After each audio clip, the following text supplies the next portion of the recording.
Namaskar. Today we will discuss about subordinating conjunction.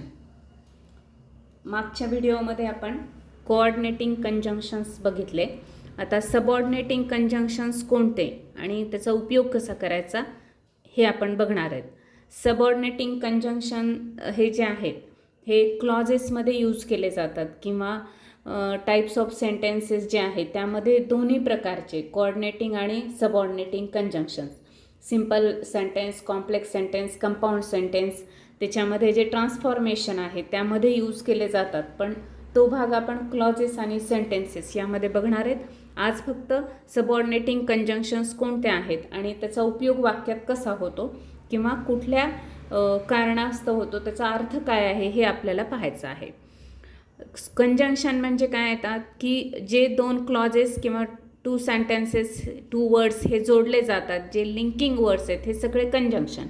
त्यातले subordinating म्हणजे काय, तर टू क्लॉजेस जोडले जातातच त्याच्यामध्ये, पण त्यातला एक इंडिपेंडंट क्लॉज असतो आणि दुसरा त्याच्यावर डिपेंडंट असतो. एक इंडिपेंडंट असतो त्यालाच मेन क्लॉज म्हणतात, त्यालाच प्रिन्सिपल क्लॉज म्हणतात, आणि जो डिपेंडंट क्लॉज आहे त्याला सबऑर्डिनेट क्लॉज असं म्हटलं जातं.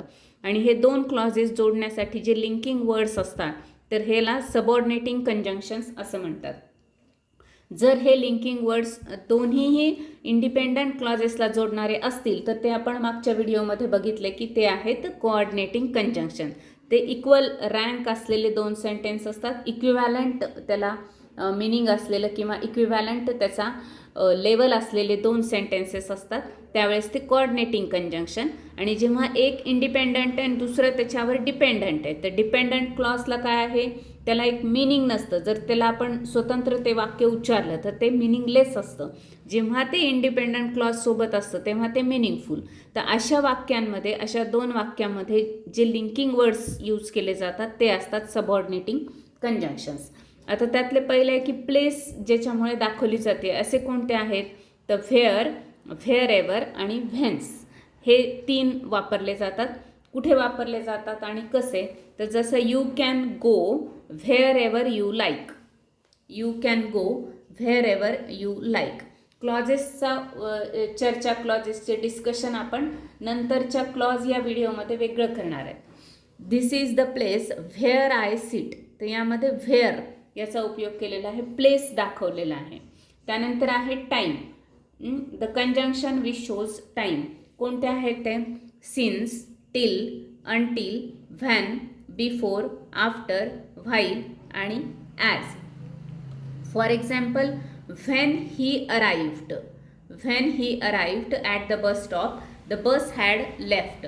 पाहते यामध्ये कंजंक्शन आहे पण ते मध्येच वापरलं आहे दोन वाक्यांच्या, असं काही नाही आहे. तर त्या जो डिपेंडंट क्लॉज आहे त्या क्लॉजच्या सुरुवातीला सुद्धा आपण ते लिंकिंग वर्ड वापरू शकतो. आणि असं पण हे सेंटेन्स हे कॉम्प्लेक्स सेंटेन्स होऊ शकतं. नेक्स्ट आहे प्लीज वेट टिल आय कम. तर यामध्ये टिल हे काय आहे, टाईम दाखवणारं कंजंक्शन आहे, subordinating. As the bell rang the students went out of the class. आता ॲजसुद्धा काय झालेलं आहे, सुरुवातीला आलेलं आहे. याच पद्धतीने बघूया आपण. नेक्स्ट आहे कंडिशन. कंडिशन दाखवणारे असे काही कंजंक्शन आहेत, सबऑर्डिनेटिंग कंजंक्शन. हे आहेत अनलेस, व्हेदर आणि if. If you work hard you will get success, if सुरुवातीला आहे.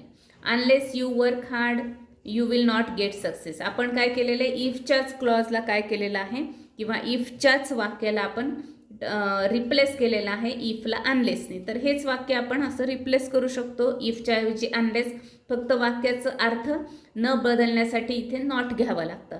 हे ट्रान्सफॉर्मेशनचा जे रूल्स आहेत हे आपण नंतर पाहणार आहेत. नेक्स्ट बघूया आपण result.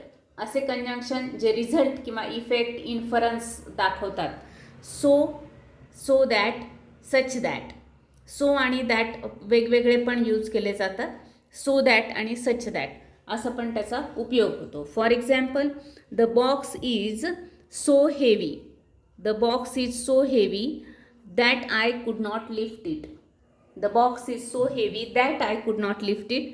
Sita danced so beautifully that everyone stood and clapped. असा याचा उपयोग होतो. रिझन बघूया. रिझन, रिझन दाखवणारे कंजंक्शन्स कोणते आहेत? सिन्स, ॲज आणि because. For example, I couldn't go to school because I was ill. Because I was ill.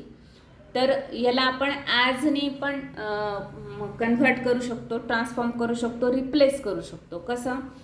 I could not go to school as I was ill, किंवा as I was ill I could not go to school. Reason सांगितलं आहे. जसं आपण याला सिन्सने पण काय करू शकतो? रिप्लेस करू शकतो. Since I was ill I could not go to, or I couldn't go to school. असं पण वाक्य बरोबर आहे. पण याच्यामध्ये एक इंडिपेंडंट आणि एक डिपेंडंट क्लॉज असतो. नेक्स्ट आहे मॅनर. ॲज किंवा ॲज इफ हे जे दोन शब्द आहेत हे मॅनरसाठी दाखवले जातात. जसं as is the king so as the subjects. Subjects म्हणजे प्रजा. जसा काय यथा राजा तथा प्रजा अशी एक जी म्हण आहे. As is the king so as the subject. जसे या अर्थाने, म्हणून इथं काय वापरले आपण? ॲज. नेक्स्ट आहे he behaved as if he didn't know me. As इफचा वापर केलेला आहे कंजंक्शन म्हणून आणि दोन वाक्य जोडण्यासाठी. नेक्स्ट बघूया आपण पर्पज. हे जे कंजंक्शन आहेत काही, तर त्याच्यातनं आपल्याला पर्पज कळतो. पर्पज म्हणजे काय? हेतू. So that, in order that आणि लेस्ट असे 3 शब्द वापरले जातात. जसं we eat healthy food so that we may live healthy. तर सो दॅट हे कंजंक्शन या ठिकाणी वापरलेलं आहे, सबऑर्डिनेटिंग कंजंक्शन.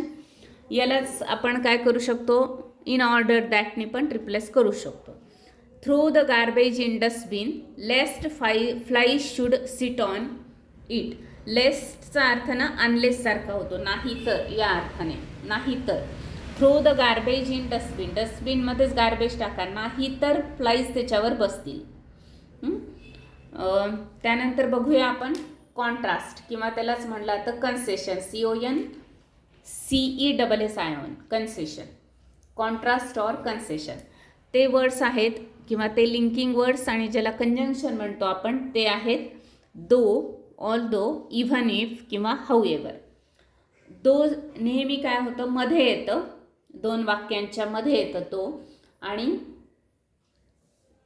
त्याच्या आधी कॉमा असतो. पण ऑल्दो हे जे आहे हे वाक्याच्या सुरुवातीलाच येतं. Although she is 40 she looks young.